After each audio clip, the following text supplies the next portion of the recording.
Hey all, welcome to Parker's Reef. Today's episode we're going to do the 30-month, yes, 2.5 year update on my Dream Reef Tank.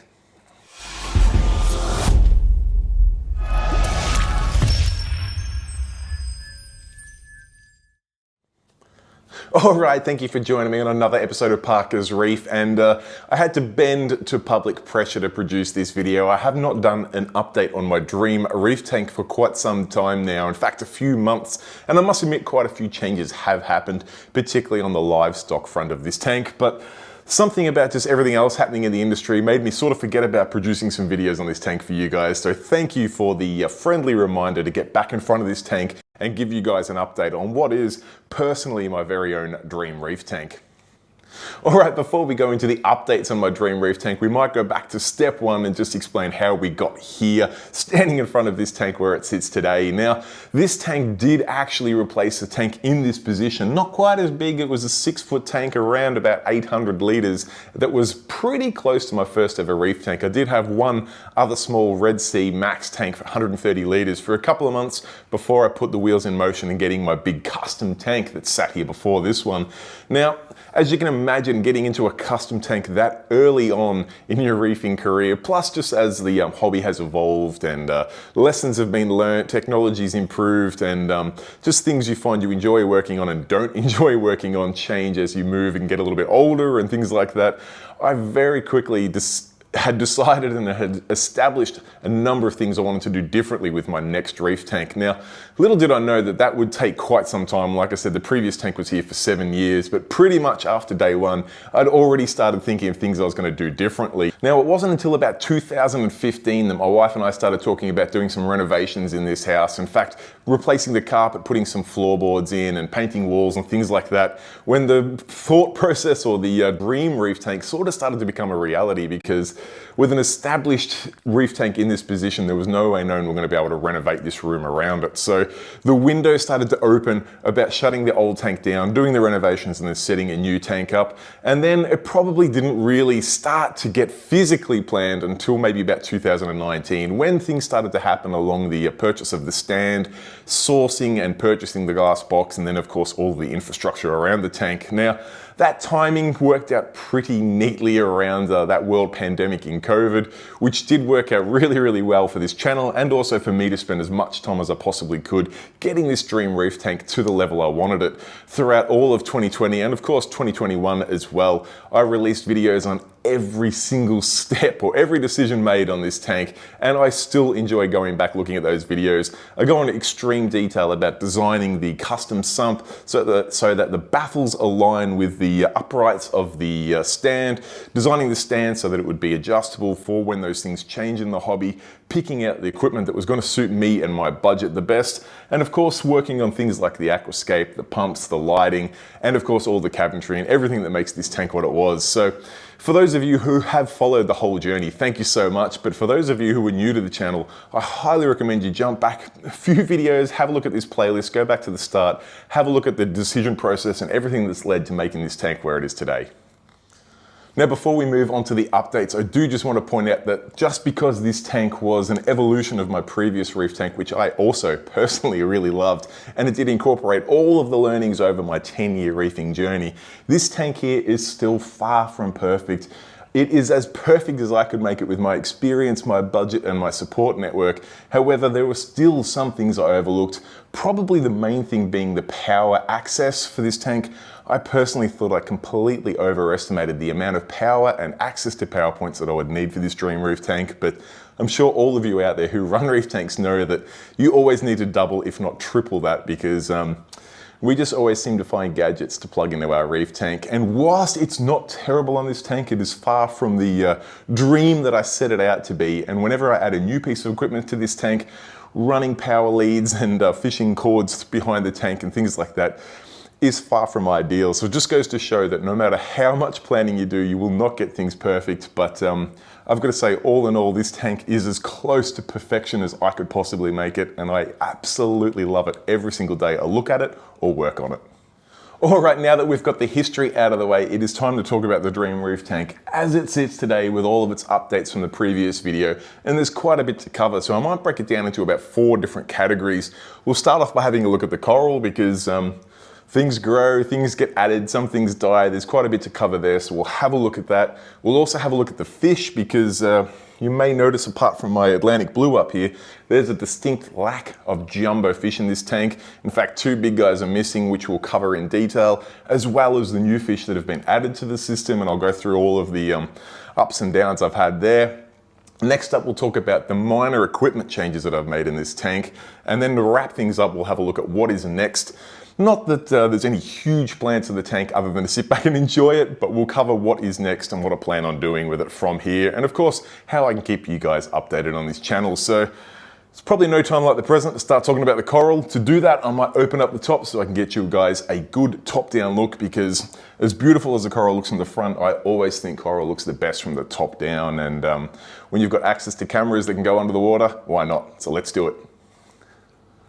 All right, starting over on the far end here, there has been a little bit of an update with my hammer garden. Whilst on the whole, I think it's looking incredible. The colors, the growth, the way they fill out and fill into each other looks absolutely incredible. I have actually had a little bit of die off, namely 2 specific heads have just receded back, and I think both of those have just been from smothering, which is my bad. I've basically tried to put too many hammers in there, and when they fully extend and really fluff up, they end up sitting on top of each other a little bit, and if you have a part of a hammer that continually gets smothered by another one, it's just not going to like it, and basically it will bail that head out after a while. The small upside to that is this one here at the front, which, to be honest, I would probably have taken that piece out and run it through the saw to cut the dead bit of the skeleton off. Apart from the fact that it actually has some new heads on there, which are a little bit difficult to see, but there are some little baby pups spawning off the side of that skeleton, so it's going to be a little bit of an eyesore for a while, but when you look closely and you see the new heads growing there, it's pretty cool, so I will leave that as is.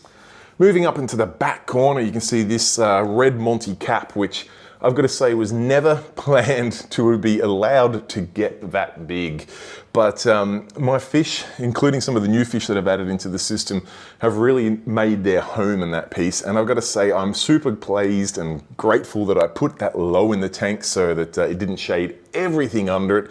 There is already a bit of a null and void space under it, but thankfully that's low in the tank and doesn't cover up too much real estate. But things like my blenny love sitting in it, my Borbonius anthea loves sitting in it, my new beta fish loves hiding behind it, even the filefish like going in it. They all quite like sitting and living and particularly sleeping inside that red Monty cap. So whilst it's grown a little bit more than I planned to, in fact, it's actually reached out and it is starting to encrust onto the side glass. It's a beautiful piece and the fish are enjoying it, so I can't complain too much there. All right, next up is just actually next to that red Monty cap, there is my grafted Sunfire Monty cap, which is growing ridiculously quick. I know it's a Monty cap and they all grow quick, but my Golden Midas Blenny loves to sit on that piece as well, and it does not seem to bother it at all. It's growing nicely, it's got great colors. I have not trimmed it at all, and I'm super pleased to see that the red grafted components are actually growing into it. I was told, and people have experienced it, unless you frag it frequently, that the red can just grow out for it to become a green Monty cap with the bright polyps, which I wasn't too fussed on because I was pleased to get that contrast with my red cap next to it, but to see the red splashes still growing in there is super, super cool. That then leads on to this little acro island I've got going here, which full disclosure has come about from a existing piece that just up an arty end on me, which I have a habit of whenever a piece dies in the tank that I like to just stick new frags onto it. They make the perfect frag holders and gives you really natural looking scapes. Plus, it really only looks like an ugly dead acro for a few days before it just sort of turns into live rock, and it just makes for dynamic scapes. And to be honest, if you kept every piece of coral alive in your tank over the course of many, many years in reefing, you would completely fill your tank fairly quickly. So as much as I resist, I try not to pick up new frags every single time I go to a local fish shop. You do still end up with a few frags here and there over the course of 6 months to 12 months. So When one piece dies, it gives you an opportunity to rebirth that reef and put some different bits on there. And I will say my favorite couple of pieces in this section here would be this beautiful Western Australian blue, I'm pretty sure it's a stag or an acro that I got growing there. It has got the most wild polyp extension, has these beautiful bright green little tips of the, or the end of the branches, and it just always looks incredible. I actually had a little bit of trouble sticking that piece down in an upright fashion. It kept on falling over, so in the end I gave up and just let it lay over. That worked out perfectly because it gave it the most amount of contact with the light, and as a result it's encrusted and then it started to grow upwards and given this really cool and natural growth pattern, which I really, really like. The next piece I really like next to that one is the cherry bomb. It doesn't have the most ridiculous colors, but it really contrasts with that blue stag nicely, and they've both got incredible polyp extension, which is really nice in that corner.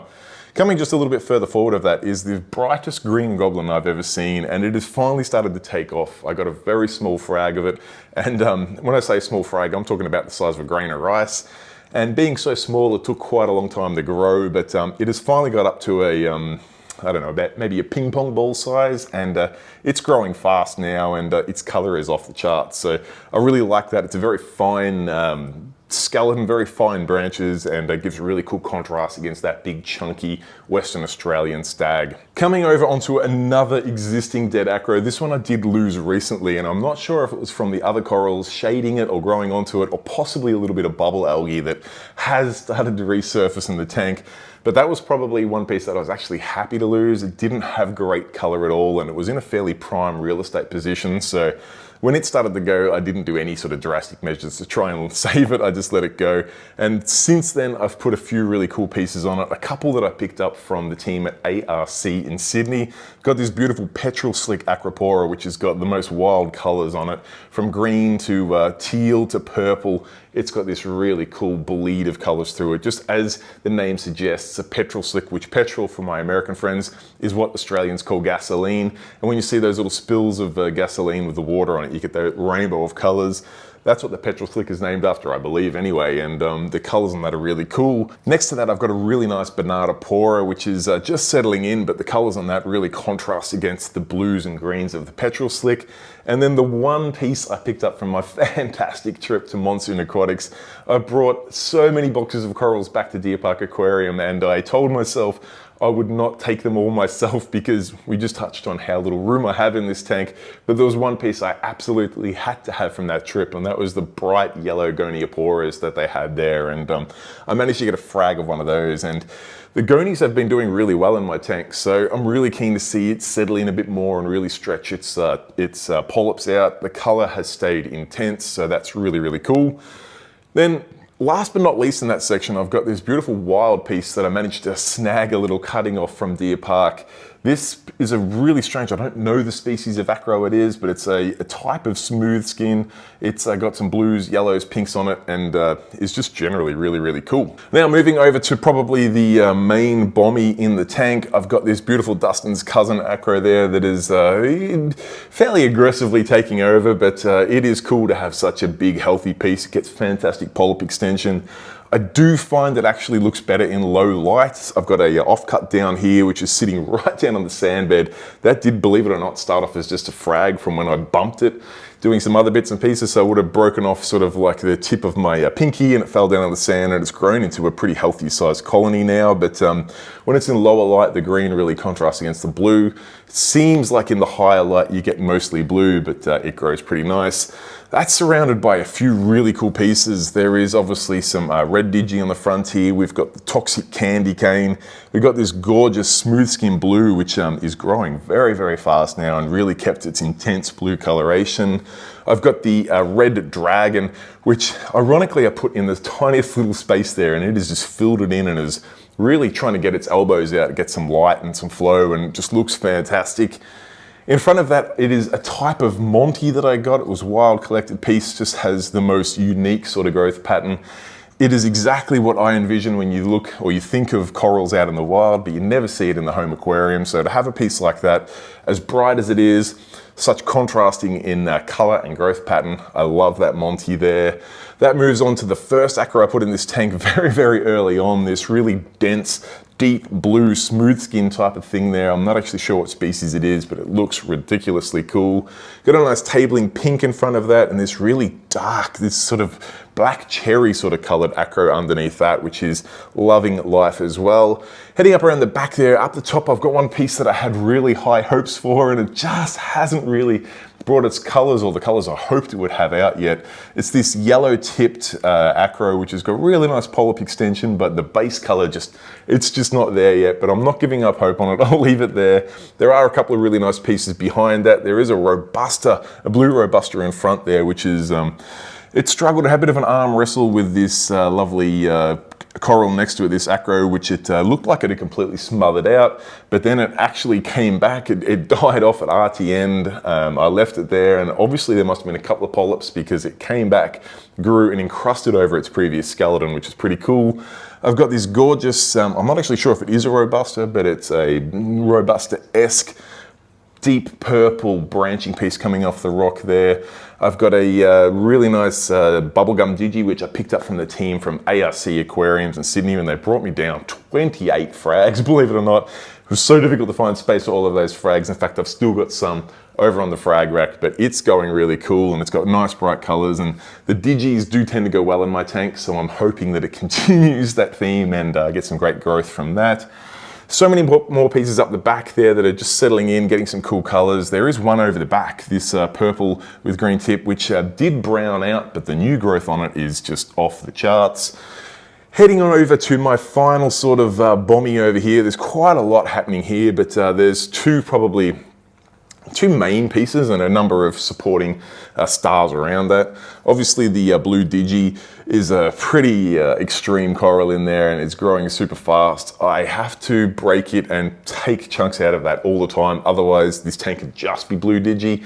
So you know, it's doing its bit. I've just got to try and keep it fairly balanced, because I am sort of breaking off the back side of it, where I've got pink digi in there, of course my Walt Disney.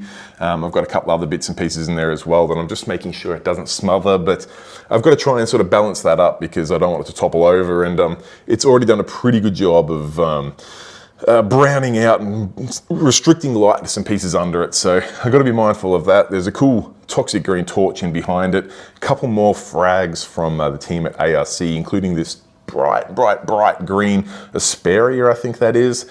I put that in a really cool position because that is exactly where I need some green to break up the purples, reds, and blues there.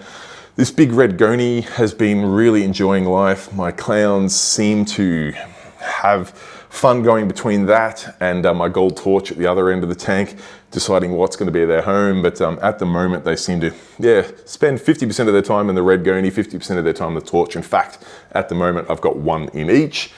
Moving across, I got some PC Rainbow in there, which did get smothered by the blue digi, but I trimmed the blue digi back, the PC Rainbow came back. I've got some really cool little wild pieces down here, this really cool long extension, smooth skin, which I've got no idea if that's because of a lack of flow or lack of light there, but it's really, really cool. I got some TNT Acropora, Anacapora in there, which is in the lower light seemingly getting much better coloration. A couple of Monties, red dragons. Coming over here in the back corner, I've got a few bits and pieces that I've just chucked in there. Probably the one that I'm most excited to see do well is the red polyp Dallas, which is, if you remember my previous tank, I had my green Dallas stag, which was sort of the showpiece coral in that tank. So when I set this tank up, I said I would not put any Dallas in there just because I didn't want to replicate the tank I'd already had. The red polyp Dallas was the exception to that rule, and I tell you what, I've had that frag in there for over a year now, and it really did not do a thing. It's finally started to branch out now. It's encrusted fairly well, and it's putting a few branches out, so I'm half tempted to frag it and see if that will spur growth on a little bit more, but it's still fairly small, so I might just let it do its thing for a while.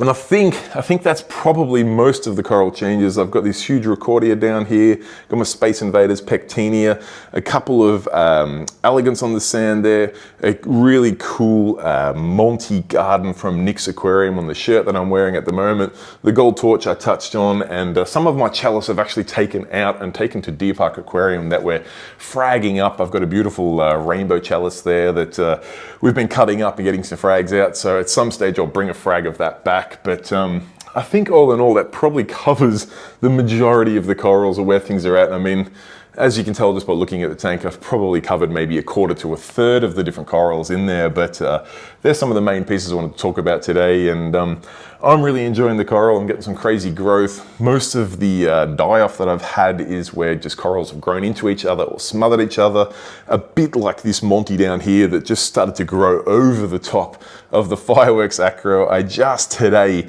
chipped that off just so that that Fireworks didn't get smothered, but it looks like that's a task I'm probably going to have to do every second, third month, something like that. Break a good couple of inches off that Monty so it doesn't smother that Fireworks, because I do love the contrast I get of that purple acro with the orange Monty behind it. But all in all, the coral is doing incredibly well. I could not be happier. Maybe some of the positioning of corals I'd probably do again if I had my time over. Just things like putting a green stag directly behind my yellow Walt Disney. Maybe not the smartest of moves, but all in all, for a tank that's 2.5 years old, I just could not ask for any more. All right, it is time to talk about fish, and as I touched on earlier in the intro, there has been a few changes with fish in this system. We may as well face the elephant in the room and talk about the big guys that are lost in here, and I've got some reasons as to why I think I lost them, but we'll go over that. Obviously, the fish that is missing the most in here, I think, would be Colin, my foxface that I've had almost since I started reefing. I got him fairly early on in the piece. In fact, as soon as I had my previous big tank, Colin was one of the first fish in there, and I bought him off a friend who'd had him for 7 or 8 years at that stage, and I had him for another 10 or 11 after that. So it was pretty sad to see Colin pass away, and I've got to say, I'm pretty sure he passed of natural causes. I think he was just old. I've got a feeling that he was well and truly over 20, somewhere around the 25-year-old mark, and I said quite a few times throughout the process of this tank, I'm not actually sure how long fox-faced fish live for in captivity, but Colin had a good life. He'd been through a couple of beautiful tanks, both with my friend, then in my previous tank, and then into this tank. And he just got to the point where he wasn't eating as ferociously as he normally did. He was a fish that would be the first up to take the food every day. And I could even rub his nose while he was eating the frozen or the nori.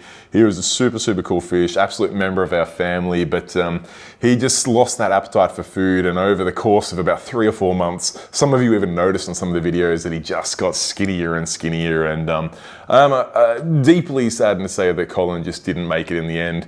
I can say, however, that a foxface was a fish that we just couldn't live without, and once myself and my family had moved from the grieving period, I guess. I mean, I chuckle as I say it, but a fish that's been with you for over 10 years. In fact, I mean, Colin, I've had Colin longer than I've had my daughter. So he was an absolute member of our family, and it did take us a little while to mourn the loss of Colin.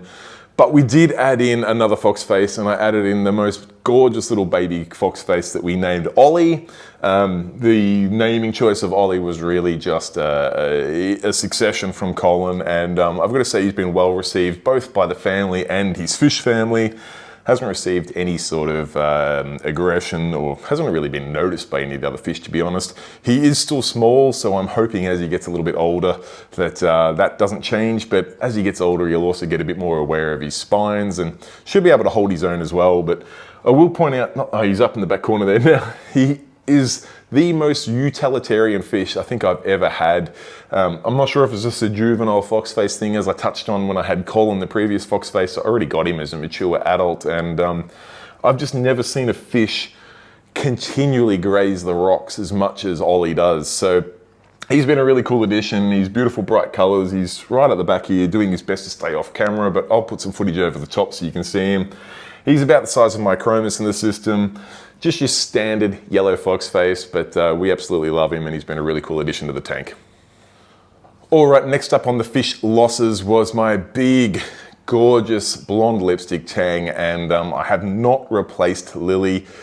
It was sad to see her go, but I have to say it's something that myself and my family have got used to.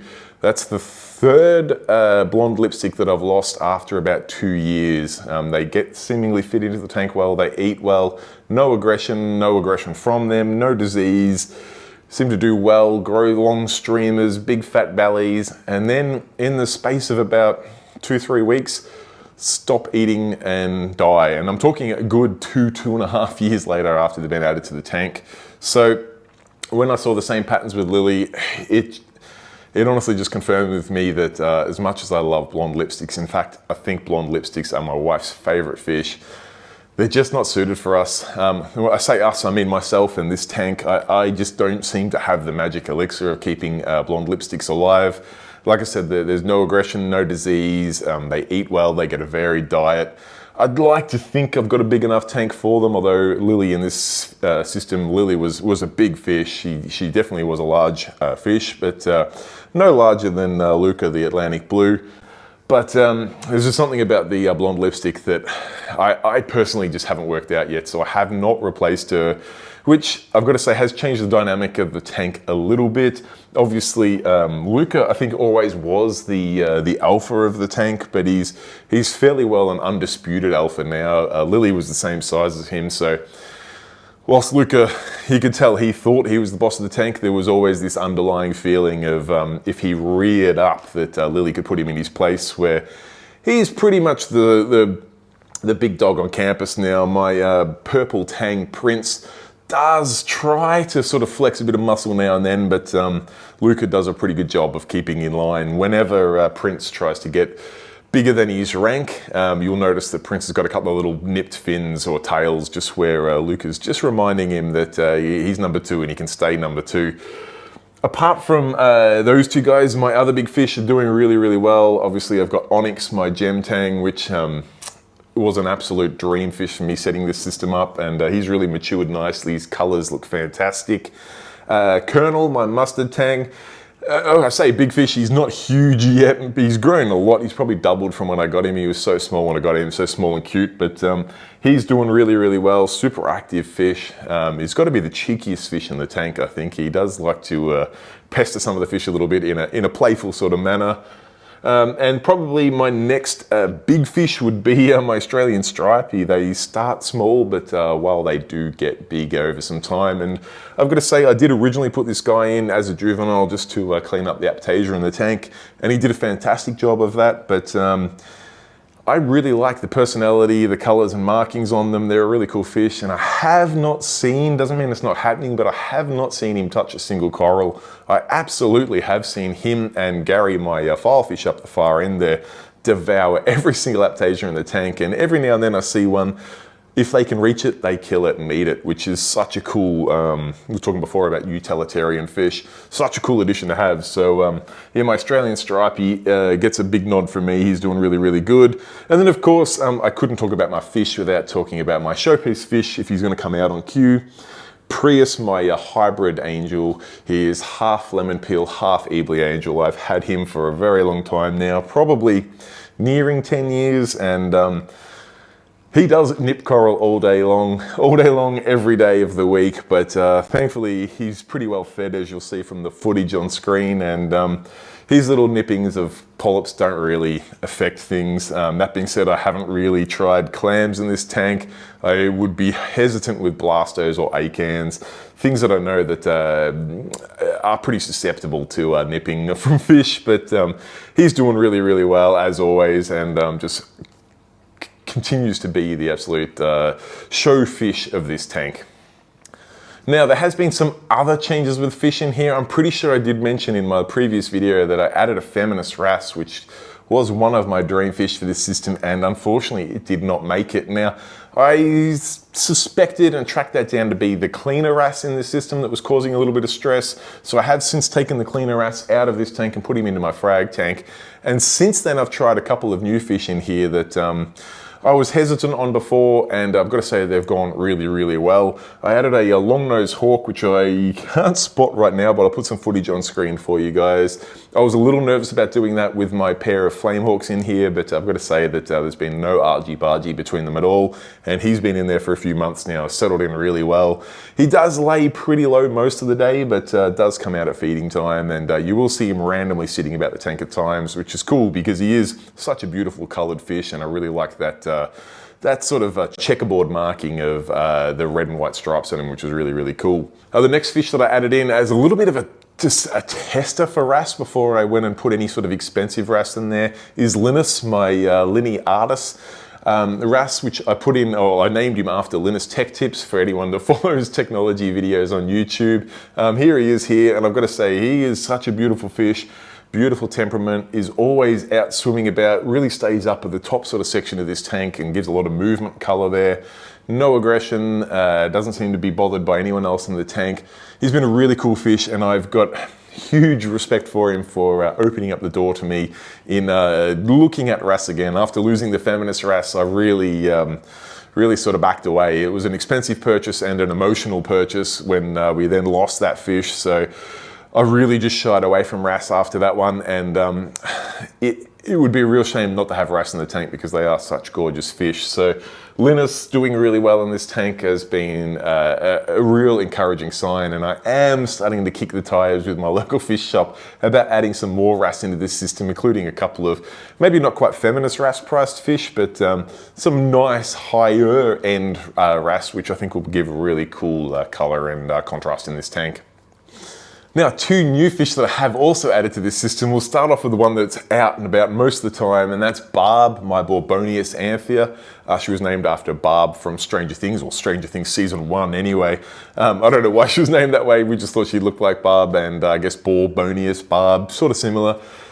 That was another fish that was fairly expensive and a little bit of a hesitant or anxious purchase is probably the right choice of words, but while she's a fairly shy fish, she does spend most of her time hanging around that red Monty cap.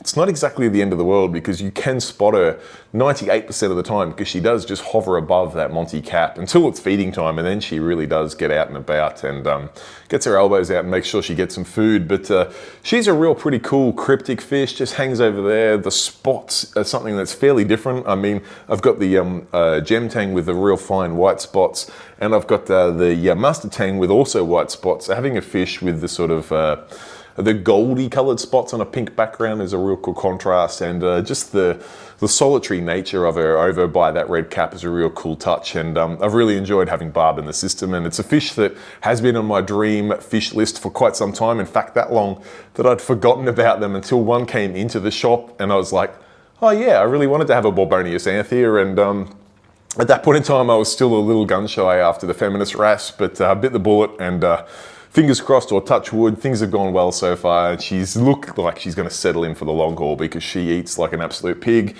and is just swimming under the radar beautifully. And then the final fish I'll talk about, and I'll put some footage on screen for you because she is the definition of a cryptic fish. That is Bet, our marine beta. She does also live under the little cave behind that red Monty cap. Obviously being a nocturnal hunting fish, she doesn't come out in the, doesn't swim up and down the front of the tank like all the other fish do during the day, or not very often anyway.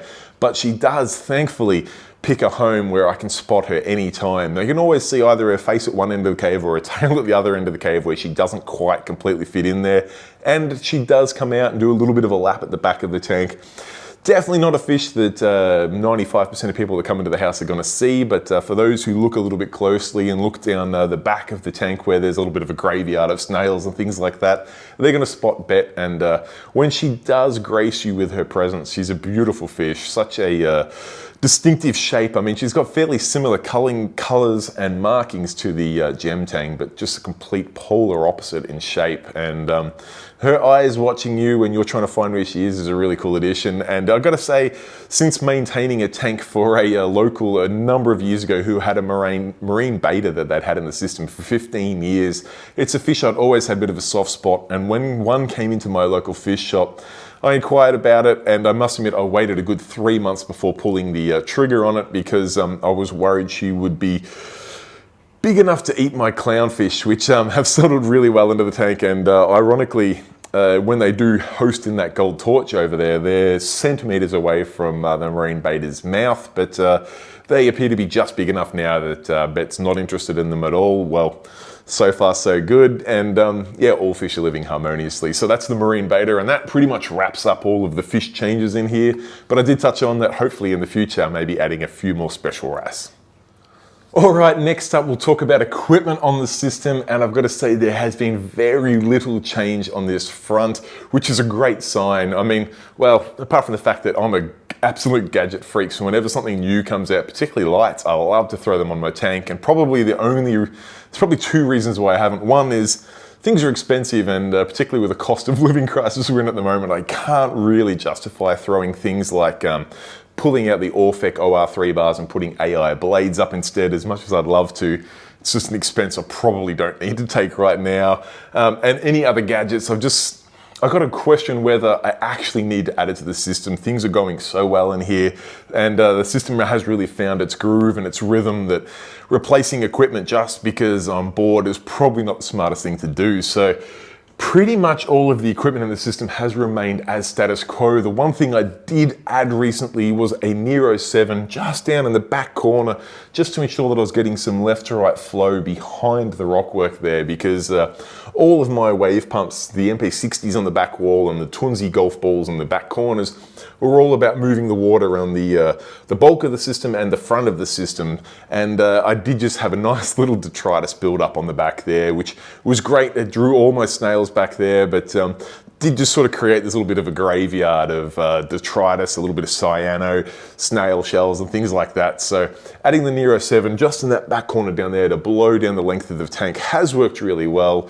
I've got to say, I don't know if I didn't get the best Nero 7 or what. Most Nero 7s I've seen I would give 2 thumbs up to. I think they're fantastic value, give a huge amount of flow, super, super quiet. I've had a couple of little teething issues with my Nero 7, just it would occasionally stutter at the low end of a pulsing action and occasionally stall. And I also find it to be a little bit noisy at the higher percentages of power. In fact, if I put it over 60%, it's by far the most audible pump in the tank. Now, I do have my Tunzis turned off at the moment and my MP60s turned down a little bit just because I recently cleaned them for the video, and the flow was pretty extreme. In fact, it was blowing the sand around a lot more than I'd like, so I had just turned them down for the video before I turned them back up. But yeah, the Nero 7 was considerably noisier than all of those other pumps, particularly at 60% or above. So like I said, I think I may have just got unlucky, maybe got one that was a little bit out of balance, but I'm hoping it wears in maybe a little bit. It's been on the tank now for a few weeks, maybe a month, so I don't know if it's really going to do any more wearing in, but even at 50%, it's added a really nice amount of flow down the back of the tank and isn't too audible, so I'll take that as a win. Now, moving on to the rest of the equipment in the tank, we'll probably talk in the sump area first, and then we'll finish things off up the top. There's been very little change in the sump of this system. In fact, everything's been working really, really well. I get heaps of questions weekly about the auto testers that I'm running, and they are still the same auto testers I've been running for some time. I do currently have the ReefBot Lab off this system just while I do a little bit of maintenance on it, but I am still running it and the Mastertronic on this tank just to compare results and also to broaden the number of automatic tests I can do. I do still have the KH Guardian on here because I love that machine. Whilst it has a few idiosyncrasies to it, I do think it's the most accurate automatic alkalinity tester out there for a few reasons, but mostly for the fact that it counts individual drops of reagent. And when you've worked with a system like that for so long, you know it like the back of your hand, and it does everything I want. So the KH Guardian does alkalinity testing, the Mastertronic and ReefBot Lab do all of the other testing, and they've been keeping things in check really well. For auto water changes on this system, I have been running the Kamoa X1 Pro T2 for a number of months now, continually changing water from my storage at the back into this tank, from this tank into my frag tank, and from my frag tank to my soft coral tank out to the drain. It's a daisy change system, and the Kamoas have been working incredibly well. I just have them set to the speed I want. They run all day, every day, and have been working an absolute treat. Bulletproof pumps, super easy to do maintenance on, push or pull water as far as you need. Just, I cannot recommend them enough. Probably only other things I can talk about in the sump area of this tank are the fact that I have been running the calcium reactor, kalkwasser reactor, and dosing, which does get a few questions from a number of people. And my reasoning for that is basically not to rely on any one of those systems too much. Every single one of those systems have their pros and cons. Calcium reactors I absolutely love, but something as simple as running out of gas on your CO2 bottle can cause some pretty big issues, particularly if you have a tank that's consuming elements very, very quickly. Likewise, kalkwasser if you have a blockage or if you just haven't topped off your kalkwasser frequently enough. And then lastly, dosing pumps, particularly when you're dosing huge volumes daily, always have the risk of popping a line off or running out of fluids or clogging a head or something like that. So my approach for going for all three was basically just if any one of those did fail, it would just give me that little bit more time to pick it up and notice it before things went drastically wrong. And I guess combined with all of the auto testers on this system, that's worked really, really well. And it just means I don't have to push things like the calcium reactor way too hard or have to dose too much kalkwasser or be filling up dosing containers from the dosing pump every other day because it's putting that many milliliters or liters into the tank. So by having all three, yes, it's unnecessary. Yes, it's an expense I didn't need to do, but I've got to say I wouldn't change it for the world, and it's working really, really well on this system so far. All right, now to wrap up the equipment on this tank, I'll just pop open the hood, which is something else that I've got to say has been absolutely incredible on this system. The motorized hood doors or canopy doors have just been incredibly awesome. Being able to press the buttons, open them up, it looks cool, it works really well. Combined with my motorized light frame, which I'll put up for you now, which I've got to say I did not expect it to last as long as it has. I did make that motorized light frame so that I could lift it out and replace the motors if they rusted out after some time. I'm super pleased to say that after 2.5 years, they look brand new. There is no restriction in the movement. They're working just like they did on day one. So that super cheap solution of using a sit-stand motorized desk to motorize my light frame has worked an absolute treat. And I highly recommend, if you have not yet, and you are wanting to do that to your system, check out the video on that, because I racked my head for months and months of how I could make my light frame motorized by putting motors in the ceiling and doing all sorts of crazy things, until that day when that sit-stand desk advertisement was on TV and I thought I could just take the desk off and use that as a light frame. It's worked an absolute treat. The lights that I'm running on this system, between the Philips coral cares, I think are just the best thing under the sun, combined with the color and shimmer of the Kessels. The Orfex, maybe I would not add again if I was going to do it again, just for the lack of par, color, and the huge amount of heat they put out. If I was to do that again today, I would replace those with AI blades, but all in all, the system's working well. I get fantastic par in the system, incredible spread and lack of shadows or shading from any of the corals or light sources. So all in all, I'm pretty happy with the light frame and how that's all working. I get a huge number of questions about the fan that I have on that light frame. It is just a standard desk fan that I've just mounted upside down onto the light frame. I say standard, it does have some smarts in it, so you can change the speed when the weather outside's hot or cold and things like that. But to be honest, it was just a fan I picked up from a local appliance store and mounted it to my light frame. All in all, the equipment on this tank has been running incredibly well, and is a testament to buy right, buy once. As much as it's a difficult purchase sometimes to buy the high-end equipment, I've got to say, rarely have I purchased a high-end bit of equipment and then regretted the purchase. I've only ever regretted purchasing the cheap bit of equipment and then having to replace it with the expensive bit of equipment. So I spent a fair bit of money on the lighting system and all of the equipment on this tank, but it's all treated me really, really well, and I don't think I'd change it for the world.